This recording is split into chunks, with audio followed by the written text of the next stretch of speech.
Welcome to another edition of AUVSI's Weekend Roundup, where we point out some stories from the week that you might have missed. Brian and I will start us off. We have a story about Robert Ballard. It's an interview with him. He's a famous undersea explorer who is also one of the keynote speakers at Exponential. He's the guy who found the Titanic.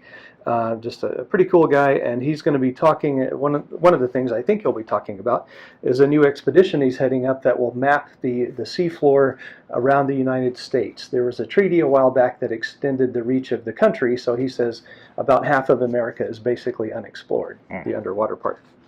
So he's calling it the Lois and Clark expedition because unlike the Lewis and Clark expedition, which was all male except for Sacagawea, this one is about 50% female. So should be pretty cool. Make sure you go see him speak at Exponential. Very interesting stuff. Robotic Research has announced that it will begin testing fully autonomous, fully unmanned vehicles starting the second quarter of this year. The plan is to have attendants not on board. Instead, they'll be on a fixed on-site locations with the eventual goal of moving them to an off-site monitoring facility. That would be fun. Yep. I know you like those things. In Michigan, the Battle Creek Executive Airport is talking about setting up a drone park. So the idea is that companies could come in and test their systems in a safe location, and they want to compete with the a nearby park, the Grand Sky Drone Park in North Dakota. Cool. In Northport, Florida, the Northport Police Department is announcing plans to launch a new drone program. The plan is for them to use the drones for instances where an aerial view will be extremely helpful. So in instances where a elderly person has wandered off or a child has gone missing.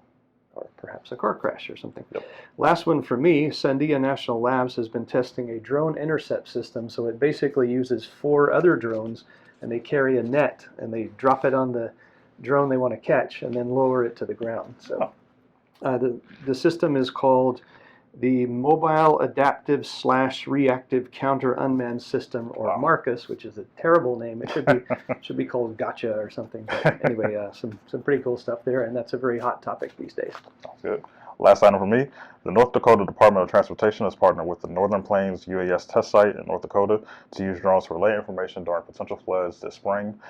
The plan is to use drones to capture still images and live videos that officials can use to determine whether or not a road should be closed, when to reopen them, or bridges need to be inspected if need be. I've been up to that region, and it does flood a lot. There's a lot of water there. So that's what we have for you this week, and we'll see you next week.